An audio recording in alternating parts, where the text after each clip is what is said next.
ഒരു BDF ഉണ്ടാക്കിയാലോ? Beef dry fry കൊള്ളാലോ. അതിനായിട്ട് ബീഫ് നന്നായിട്ട് കഴുകി വൃത്തിയാക്കി എടുക്കുക. ഇത് ഒരു 1/2 kg പോലും ഇല്ല, എൻ്റെ കയ്യിൽ കുറച്ചുണ്ടായിരുന്നത് ഞാൻ മാറ്റി വെച്ചിരുന്നതാണ്. അത് കുക്കറിലേക്ക് ഇട്ട് അതിനകത്ത് മഞ്ഞപ്പൊടി, മുളക് പൊടി, കുരുമുളക് പൊടി, പിന്നെ കുറച്ച് ഉപ്പ് ഇതിട്ടിട്ട് നന്നായിട്ട് ഒന്ന് നല്ല തിരുമ്മി എല്ലാം ഒന്ന് മിക്സ് ആയിട്ട് കുക്കറിൽ വെച്ച് നല്ലപോലെ വിസിലടിപ്പിച്ചെടുക്കുക. എന്ന് കരുതി ഫുള്ള് വേവിച്ചെടുക്കേണ്ട കാര്യമില്ല, ഒരു 60-70% വെന്താൽ മതി. അപ്പോൾ കുക്കറിൽ അത് നമുക്ക് അടച്ചു വെച്ച് അടുപ്പിലോട്ട് വെക്കാം. ഇനി ഇതിന് വേണ്ടിയിട്ടുള്ള ഒരു ഡിപ്പ്, അതായത് ഫ്രൈ ചെയ്യാനുള്ള ഒരു ഡിപ്പ് ഉണ്ടാക്കുകയാണ്. അതിനായിട്ട് ജിഞ്ചർ ഗാർലിക് പേസ്റ്റ്, പിന്നെ നമ്മുടെ ചില്ലി ഫ്ലേക്സ്, കാശ്മീരി മുളക് പൊടി, അത് കഴിഞ്ഞ് കുറച്ച് മീറ്റ് മസാല, ഗരം മസാല ഉണ്ടെങ്കിൽ ഗരം മസാല ഇടാം. പിന്നെ അത് കഴിഞ്ഞിട്ട് നമ്മുടെ പെരിഞ്ചീരകപ്പൊടി, അത് ഫ്രഷ് ആയിട്ടുള്ള ഇടുവാണെങ്കിൽ നല്ല ഫ്ലേവർ കിട്ടും. പിന്നെ കോൺഫ്ലോറും ഉപ്പും, പിന്നെ നമ്മൾ ഈ ബീഫ് വേവിച്ച കുറച്ച് സ്റ്റോക്ക് ഉണ്ടാവുമല്ലോ, അതും കൂടെ മിക്സ് ചെയ്ത് നന്നായിട്ടൊന്ന് ഇളക്കി കുറച്ച് നാരങ്ങാനീരും കൂടെ ഒഴിച്ച് ഇളക്കുകയാണെങ്കിൽ കുറച്ചൊരു മണമൊക്കെ വരും കേട്ടോ.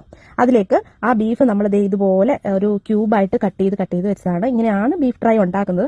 അങ്ങനെ കട്ട് ചെയ്ത് ഇതിനകത്ത് ഈ ഡിപ്പിനകത്തോട്ടിട്ട് എല്ലാം കൂടെ മിക്സ് ചെയ്ത് നല്ല ചൂട് എണ്ണയിലോട്ട് ഇതിട്ട് നന്നായിട്ട് ഫ്രൈ ചെയ്തെടുക്കുക. ആ എണ്ണയിലോട്ട് കുറച്ച് കറിവേപ്പിലയും കുറച്ച് പച്ചമുളകും കൂടെ ഫ്രൈ ചെയ്ത് ഇതിന്റെ മുകളിലോട്ട് ഇട്ട് കഴിഞ്ഞാൽ സംഭവം സൂപ്പറാണ്. ഞാൻ ആദ്യമായിട്ടാണ് ഇത് വീട്ടിലുണ്ടാക്കി കഴിക്കുന്നത്. കൂടുതലും ഹോട്ടലിൽ നിന്നാണ് കഴിച്ചേക്കുന്നത്. പക്ഷെ സംഭവം സൂപ്പറാണ്. എല്ലാവരും ഒന്ന് ട്രൈ ചെയ്ത് നോക്കണേ.